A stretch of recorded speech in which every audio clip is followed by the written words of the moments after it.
Me ha llamado siempre la atención el episodio bíblico del primer libro de Samuel en su capítulo 16.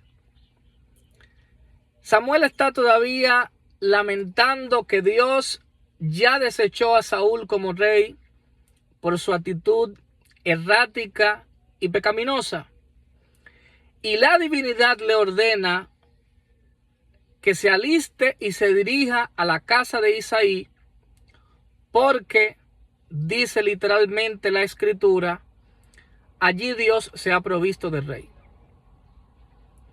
He aprendido con el paso de los años y de las lecturas a entender que los textos religiosos, más allá de las interpretaciones teológicas de los creyentes, de quienes profesan la fe, esos textos tienen unos significados alegóricos y psicológicos que no son útiles en sentido general para la vida.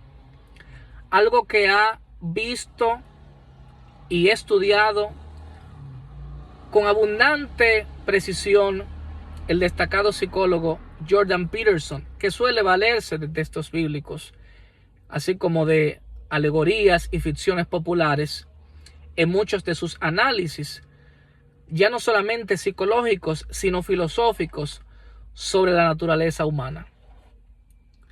Samuel, al llegar a la casa de Isaí, nos presenta una situación a la que todos podemos extraerle lecciones sobre la conducta humana. Porque cuando Samuel le dice a Isaí el motivo que lo ha llevado hasta allá, que es que Dios ha señalado y escogido ya un rey en esa casa, Isaí comienza a presentarle a sus hijos en el orden en que nacieron, comenzando por el mayor, Eliab, pasando luego por Abinadab y en tercer lugar por Sama. Y luego le presenta un total de 6 hijos al profeta. Las escrituras en algún momento dicen que Isaí tuvo 7 hijos en total, incluyendo a David. En otro momento dice 8. Pues aquí él le presenta 6 hijos. Y cuando el profeta le dice ninguno de estos es el escogido, entonces Isaí dice, bueno, algo pasa porque estos son. Y es Samuel que le pregunta, pero tú no tienes más hijos. A lo que Isaí responde, queda aún el menor, el que apacienta las ovejas.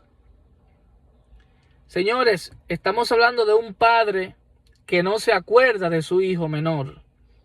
Estamos hablando de un padre que no cree que su hijo califica para algo importante y sublime, y que ha mostrado a todos sus hijos, porque tiene que ser obligatoriamente uno de ellos. David el último, ¿cómo va a ser? No hay forma, es imposible. Y Samuel le dice, búscalo, porque ese es. El resto de la historia, yo creo que todos lo conocemos, que todos la conocemos. David se convierte en el rey tras ser un humilde pastor de ovejas.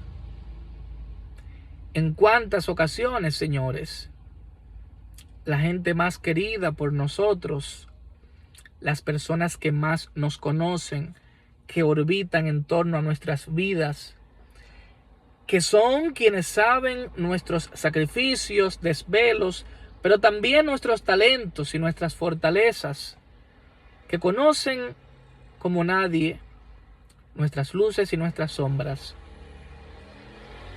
¿En cuántas ocasiones son ellos los que nos minimizan, los que nos ningunean, los que pretenden anularnos? La lección que extraigo de este pasaje bíblico desde hace muchos años es que no se trataba de una falta de amor de Isaí hacia su hijo. Se trataba de una falta de visión, de una falta de lectura de todo el potencial que había en David figura polifacética, como líder, a pesar de sus errores, como cantor, porque fue un poeta, un salmista, como un hombre determinado cuyo carácter se pulió a través de adversidades inimaginables. Nunca pudo Isaí entender todo lo que era David, todo lo que era su hijo.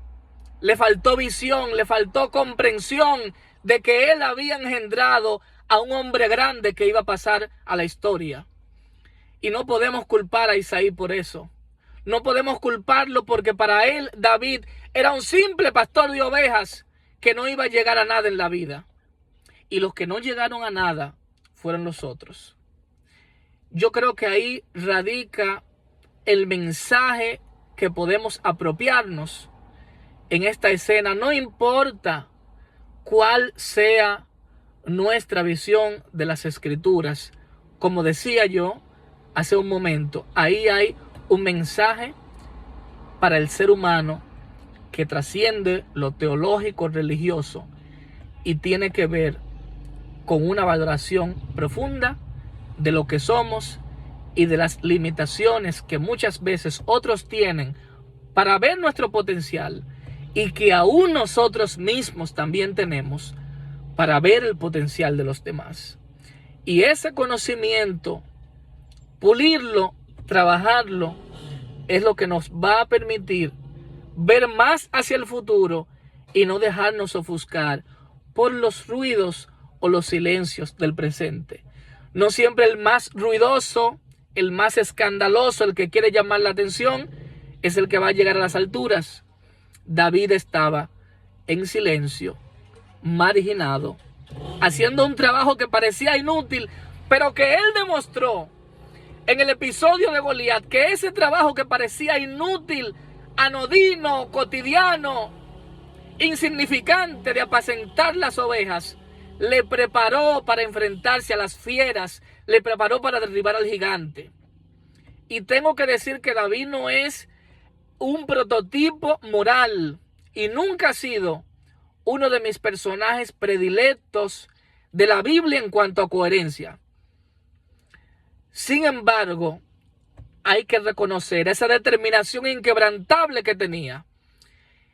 Y esa fue la cualidad más sobresaliente que él tuvo por encima de otros que se condujeron con una mayor corrección moral.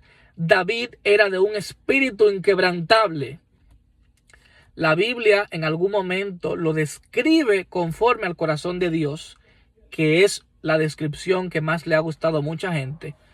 Pero yo prefiero, indistintamente de esa valoración, verlo como un hombre que supo que su destino no estaba allí en el monte, pero que allí él estaba aprendiendo para cuando le tocara estar en los grandes escenarios y asumir las grandes responsabilidades.